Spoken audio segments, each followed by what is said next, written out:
What's up, guys? This is Rise and welcome to an awesome video. I am back from my trip, my week-long vacation in Arizona. Hope you guys enjoyed a couple of the videos I put out, the $1,000 tournament run and the Spinda Dragon Slayer video. I thought those were pretty cool. But I am back and ready to start streaming and creating more content again after a short break. Awesome trip to Arizona, had a good time with my friends, saw some beautiful sights. Maybe I'll put some pictures on the screen. And also met up with some of you. So a shout out to the Munchlax 2000 and to Hit a Chicken and his little chicken, as he calls his son, Raiden. Took a picture with them. Awesome guys. It was cool. It's such a cool community we have globally that I'm able to meet up with some people, no matter probably where I go, any major city in the world, I'm sure. With this community we've built here. But all that said, we have an insane video to show you today. This is a match from about a week and a half ago against Caleb Peng, who I'm sure most of you know. Link in the description. One of the best content creators and battlers in the community. Probably the best team builder in terms of Go Battle League. More people have adapted his teams than anyone else. Every team that he builds and makes a video about, you'll see in the Go Battle League because they're always so effective. He's just a phenomenal battler. Likes to rock spice as well, as you see. These matches took place in the Prismatic Cup. I've got the graphic up so you can see our teams. And at this time, Caleb's number 2 in the US on Silph, and I was number 8. I did get a 6-1 though in the Silph Showdown, so that should bump me up a little bit. We'll see where I land, but currently, I am sitting at number 8 at the time of this, and yeah, without further ado, let's get into this video. This is going to be battles in real speed, so I know there's going to be at least 4 comments asking why I slowed down the battles, but I did not. They are in normal speed, and we're just going to go through, and we're going to go through my thought process during these battles. That's not my team you see there because I don't have those Pokemon registered on my team. But yeah, you're going to see me lock in a team here.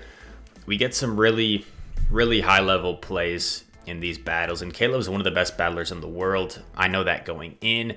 He has wrecked me so many times in GBL, so I'm trying to maybe get one back here in a Silph match in this tournament. This was in the Kaleidoscope tournament. And I'm looking at his team. I'm seeing that Gliscor looks pretty safe against his team. If I switch in my Gliscor, he doesn't have a hard punish. So I think I actually go with it in the lead in this first game. And he leads his Snorlax. So Gliscor can win this if you land the Earthquake.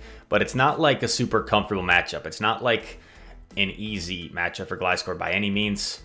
Sorry, getting a few notifications. And check this out. Right off the bat, Mr. Caleb Peng does me dirty. And he catches my Earthquake. And, like, let's go back here. I was literally thinking in my head, I was consciously thinking that, like, he might try and catch the Earthquake, so I should not throw it right away. And for some reason, I still do. I still do throw it right away. And because Lick being a one-turn fast move, it makes catching more effective. So this is a huge, dumb play on my part. You don't want to throw an Earthquake right away, especially against a high-level player. He's counting your moves. He is very well going to try and make a catch, and he catches all this energy onto his Flyer, his own Gliscor. I'm going to switch immediately into my Hypno, and I am running Ice Punch. So my Ice Punch will be able to take out the Gliscor if it goes unshielded. I know my Hypno isn't going to be able to do much against Snorlax anyway, so I'm perfectly fine just sending in Hypno here, making sure I retain switch advantage. But you know, that Snorlax has almost 2 body slams worth of energy. It should be just short of 2 body slams, I believe. So that is very concerning. I'm expecting Snorlax to come in, and at least my Hypno should be able to take some of this energy from the Snorlax. He decides to throw a body slam here. I'm thinking I might be able to get to an Ice Punch still, which would be some nice chip damage, but it's going to be close. Body Slam is a really solid move. It chunks enough health where I am going to be able to get to this Ice Punch. And this is nice for some chip damage. This means I probably don't have to bother going for an Earthquake against this Snorlax. And I still do have 2 shields and my Whimsicott. And you see me subbing my Whimsicott here. In the moment, I wasn't sure if this was the right play. I think possibly Gliscor would have been the right play, and then just saving 2 shields for Whimsicott. But in the moment, I knew the mud shots weren't going to do much. I knew I could take a Stone Edge. I was banking on the fact that he wasn't running Sludge Bomb, because very few people run Sludge Bomb. So I did get fortunate that he's not running Sludge Bomb. That would have been bad. And right here, to the dismay of myself and fans across the world. Not really. But I actually got a FaceTime call right here, planning for my Arizona trip. And this game was such a close and epic finish that literally came down to like the one fast move difference of the freaking Whimsicott barely beating the Snorlax in the end, and I'm actually able to take game 1. But you know, worse things have happened in the world than recordings not getting through, so we're not going to fuss too much. But we do have the full game 2 and 3 for you. So Rise is currently up 2-1, or sorry, Rise is currently up 1-0, and we're heading into game number 2. Whimsicott lead versus Talonflame. So Immediately, worst possible lead. I know I have to get out of here right away. Don't want to give him any free incinerates. And one bad thing about Talonflame is because Incinerate is a 5-turn fast move, if I'm able to switch, let's say with my Gliscor first, I'm going to get a 3-2 wing attack head start if he swaps in, maybe even like 3 technically, because that animation is so long. You see me immediately go into Gliscor, and he's staying in, which is kind of good for me, because this isn't necessarily a good matchup for Gliscor, but it's obviously a horrible matchup for Whimsicott. So if my Whimsicott's avoiding this Talonflame, I'm okay. I shield the Brave Bird. And you know what you should do, guys? What I should have done here is I know that the Brave Bird comes... Sorry, I'm rewinding. I know that the Brave Bird comes at 15 turns after 3 incinerates. So I could have tried to CMP on the Night Slash, but because I would get to I would have the Night Slash at an even number of turns, Wing Attack being a 2-turn fast move, I would get to Night Slashes at 10 turns, 20 turns, 30 turns. So if I was to throw it on the Brave Bird, unless there was some sort of 1-turn desync, I wouldn't have been able to true CMP. He still would have been able to what they call dirty swap into his Snorlax. So that's why I didn't bother going for a CMP there. I try to bait the Snorlax with Night Slash. It doesn't work. I think I go down 2 shields here, if I'm not mistaken, because I know how important Switch is. Yeah, I'm going to go down 2 shields here, because I know my Whimsicott can't afford to see the Talonflame. And I'm going way past the Earthquake, because I figured if I go way past the Earthquake, that might make Caleb think I'm more inclined to bait. But I do go for the Earthquake. I land it. I'm down 2 shields, but I have energy and I have switch advantage. Notice how my charge move timing. Once again, FP Sticks, I think, has the best video out in the community on charge move timing. Incinerate is a 5-turn fast move. Wing Attack is a 2-turn fast move. So I throw 2 Wing Attacks, which is 4 turns, and that only gives 1 free turn of energy for Talonflame, versus if I threw... I wasn't able to throw here, but let's say I threw after 3. Let's say I do 1 more Wing Attack after. Then I'm throwing after 6 turns, and that's going to give 4 free turns of energy for the Talonflame.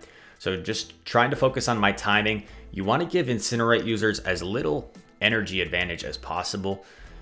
Night Slash is definitely going to chip away. He knows it's just the Night Slash, so he doesn't shield. But the thing is, like, he's starting to get low on health. He's going to have to shield something eventually. He makes another catch. He makes another catch onto his Gliscor. And then check this out.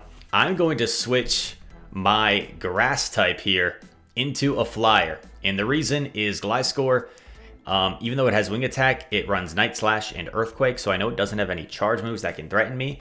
And I'm going to still have a full health Hypno against a Talonflame in back. He gets the boost. He gets the boost. Unbelievable. I'm really hoping I survive this Night Slash just so that charm damage goes through and I can confusion down this Gliscor. That's what I'm really hoping. And I do survive the boosted Night Slash, which is amazing. He only has one wing attack, so I don't think he'll be able to get to a Night Slash here.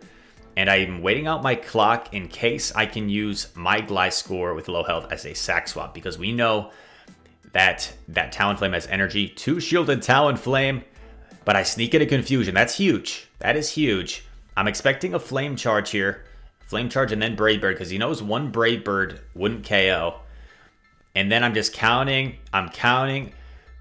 And then I wait for a split second, and I catch this move on the Gliscor.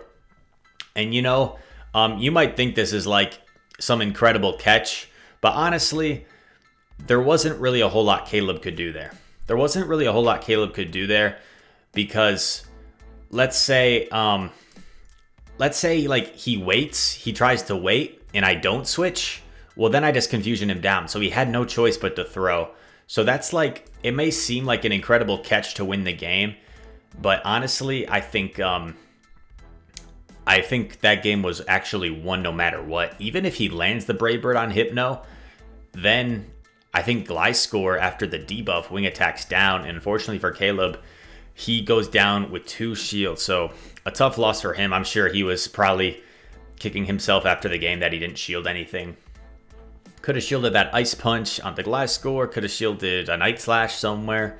But yeah, just a lot of spammy moves that I threw that don't necessarily do a lot of damage, so it's like tough to shield a Night Slash or an Ice Punch. But at the same time, you have to shield something. If you don't use your shield, it's gonna be hard to win that game. So we're up 2-0, and we're going into a game 3 against Caleb. We made a nice catch there, but once again, it was the play to make. It wasn't like anything. I don't think that was anything crazy. I think that was just the situation at hand. Like, that was the play to make. Talonflame versus Dragonite. We're seeing the Dragonite for the first time. This is not a good lead for Talonflame. Sometimes I have actually Brave Birded and dipped if I felt like getting a shield was worth it. Some people have actually tried to call that I was Flame Charge baiting, and they get one shot by their Dragonite gets one shot. But here, you're going to see, because I have 2 stronger responses than Talonflame, I immediately switch into my Gliscor safe swap. We said from the beginning, he does not have on his team a like hard counter to Gliscor. So Gliscor is very safe against his team. This is not a favorable matchup for Gliscor, but obviously these Night Slashes are chunking. He let the first one go through, and I'm going to be able to get to Night Slashes in 10 turns. It takes 13 turns for Dragon Claws, so I'm going to outpace him to these charge moves. I expect him to switch here, knowing that I'll outpace, so he does switch. Very smart. He sneaks in a wing attack, which isn't ideal, and at this point I'm predicting he's probably going to farm me down, which is going to be very difficult to deal with. So I'm already trying to think, man, how do I win this game? What's in back? If there's a Dragonite and a Gliscor, could there be a Talonflame in back? Triple Flyer? I'm not sure, because he does need kind of a Whimsicott answer, but maybe Gliscor's his Whimsicott answer, who knows? He's got a lot of energy, and this is huge. I sneak in a free Incinerate there. I sneak in a free Incinerate, which is very fortunate for me. And check this out. I sneak in another Incinerate. 2 free Incinerates. 10 free turns of energy on these moves. Really unfortunate for Caleb. He was trying to deny my fast move, but that's really risky. If you throw right away, you give them an opportunity to sneak in one, and that energy is just absolutely huge for me. He comes back in with Dragonite. I'm just going straight for the Brave Bird. No messing around. Brave Bird and dip. This guarantees I get a shield, and he switches, and then in comes Talonflame. And this is a very neutral matchup. I'm counting these Incinerates. I'm expecting him to throw a Flame Charge here. I wouldn't think he would Brave Bird when we're switch locked here, and I still have a lot of health. So I do correctly call a Flame Charge, which is nice. You see my timing on these moves. Oh, what the heck am I doing? Oh, I'm trying to get the free confusion in there, I guess. I'm trying to get some extra energy. I shield a flame charge here. Now I have double ice punch. And he's in a tricky situation because he's not out of move yet. And if he lets this go, which he doesn't, now I'm one confusion away. I'm only one confusion away from my second ice punch. I don't think his Dragonite has a claw. And even if it does,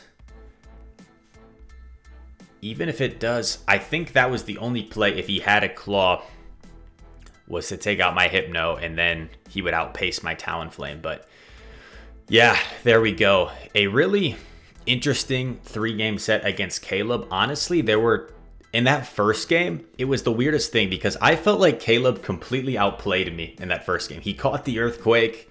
He let his Gliscor go. He farmed out with Snorlax, had all that energy on Snorlax. And like somehow, some way, I think it was the 2-shielded Charm Whimsicott way, unfortunately. We were able to sneak out with a win. But big props to Caleb.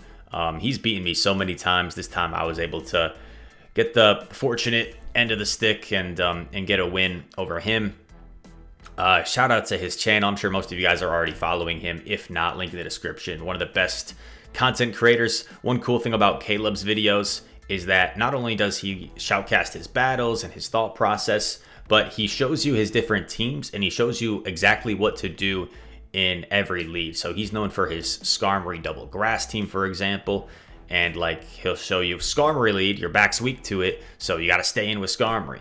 Or if there's an Azu, you switch right away to Shiftry to lure out the Flyer. So he shows you exactly what to do with his teams. Extremely high level battler. Really encourage you to check him out. That is going to do it for this video.